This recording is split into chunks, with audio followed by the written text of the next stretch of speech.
And it looked like Caitlin Clark has suffered yet another hard foul, and the referees failed to make a call. You'd think a professional league might want to protect its rising star, but apparently not. Caitlin Clark took a brutal hit on live TV that looked more like a WWE takedown than a WNBA play. And once again, the referees acted like they were watching a different game entirely. Either they're diehard Atlanta Dream fans, or seriously overdue for an eye exam. This wasn't just physical basketball. It was a full-blown action movie, with Clark cast as the villain, the target, and somehow, still the hero. If you missed what went down in Atlanta, consider yourself lucky. Clark sure didn't. One of the biggest hurdles for Caitlin Clark at Indiana Fever last season was the WNBA referees. Now, the front office made it their business to revamp the team, bring in more aggressive players to help them get further in the WNBA season and possibly win a WNBA championship. But before any of that stuff can even get done, we have to take a look at the misguided missile that can destroy everything this upcoming season, and that is the WNBA referees and this secret agenda. She showed up to do her job, light up the Atlanta Dream, and put on a show, like she always does. Caitlin Clark, a walking highlight reel, with handles so smooth, they should be illegal in all 50 states. But what was supposed to be a basketball game quickly turned into a wrestling match. The rules, tossed out, the contact, full-blown chaos. And the refs, either fast asleep or willfully ignoring reality. It was a mess. Got thoughts on the officiating? Drop them in the comments. This one deserves a real conversation. Let's talk. Year and another case of WNBA referees dropping the ball, not making the right calls when it comes to Caitlin Clark. Bruh, how we one game away for the start of the season and we have already Caitlin Clark getting fouled extremely hard. Look back at the referee like, damn. Picture this. Caitlin Clark steps onto the court with her usual mix of poise, precision, and the uncanny ability to turn elite defenders into stationary cones. She's draining shots like Steph Curry and dishing out mind-bending assists. But the Atlanta Dream wasn't having any of it, and the refs, about as engaged as a screensaver on sleep mode. No warnings, no whistles, nothing. It felt like the only time they were ready to call a foul was if someone in the crowd sneezed too loud. Clark didn't just get bumped, she got launched. And the officials responded with the energy of someone clocking out at 4:59 p.m. on a Friday. Makes you wonder if they were even watching the same game as the rest of us. Y'all got it. And that's exactly how I'm feeling right now, bro. Like, at this point, watch this play, guys.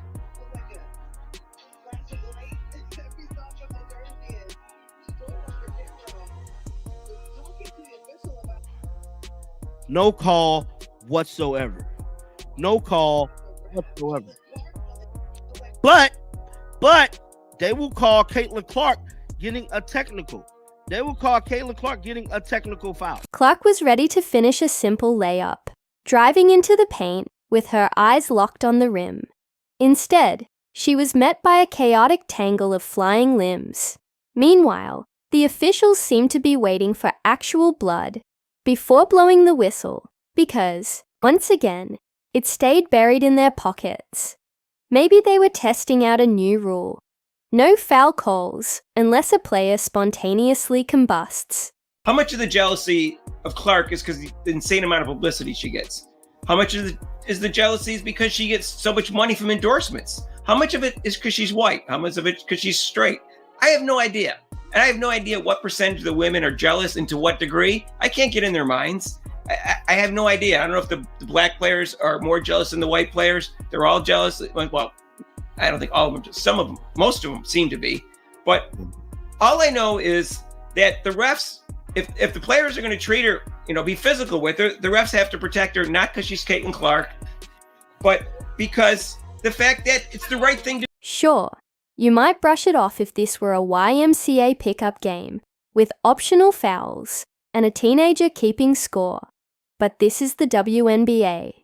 The crowd gasped, social media lit up, and yet the game rolled on like nothing happened, as if Caitlin Clark just slipped on her own brilliance. Instead of getting bulldozed by a 3-player collision, and let's be clear, this wasn't some isolated incident. It's become a pattern. Still, through all the chaos, Clark did what she always does. She bowled out. Last season, it felt like she was the league's unofficial crash test dummy, and she's still out there dominating.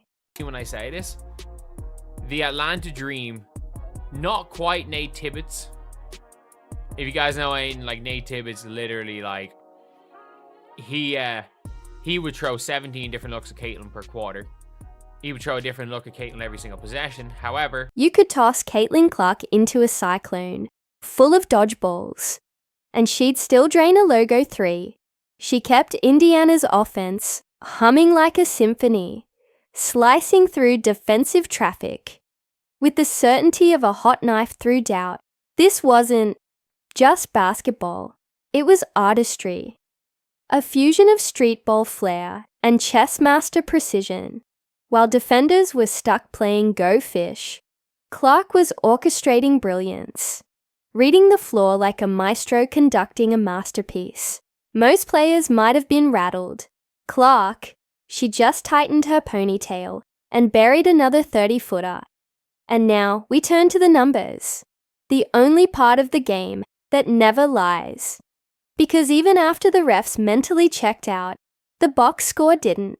Indiana Fever fans, we got another W in the preseason against the Atlanta Dream, 81-76. There's a lot that went on in this game. So this was a very competitive game. All the way through, they were given full court defense on Caitlin Clark. For the most part of the game, the starters did sit after 3. Caitlin Clark finished with 13, 7, and 6. She could have had 12 to 15 assists. Wait until you see the highlights. She did drop a couple bombs. She hit 3 3-pointers. So here's the real question. Why isn't the league's biggest draw getting the protection she deserves? The answer might just lie with the WNBA's own top brass. With the increased attention this year, there's also been increased scrutiny about the quality of refereeing. Curious if there has been any conversation about whether it's referee pay, referee training, anything to ensure that is as good as it can be. Enter WNBA Commissioner Kathy Engelbert. Noticeably silent as Caitlin Clark continues to take more hits than anyone else in the league.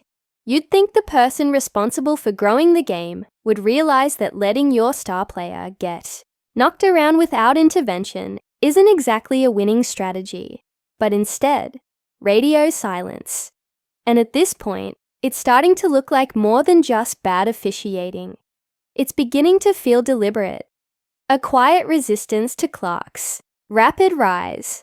Like it or not, she's elevating the league. Ignoring that only holds the game back. Obviously, not every, they're humans, looking at technology, basketball is a little more complex than tennis, for instance, around technology of officiating. So we're looking at a variety of different dimensions. There seems to be an unspoken fear within the league that Caitlin Clark's rise is happening too fast. And the answer has been to make her earn it the hard way. No special treatment, not even fair treatment. Just elbows, missed calls, and silence. But Clark isn't backing down. Every cheap shot, every no call, every shoulder she takes only fuels her fire. In a league that claims to champion its stars, you'd expect better. You'd expect accountability. Instead, all we've gotten is shrugs and swallowed whistles. But I know it's a passionate issue. Every fan group, I love when I go into market and every fan group I meet with, they usually wait and ask it as the last question of the night, but they do ask about officiating, which I appreciate the passion for that.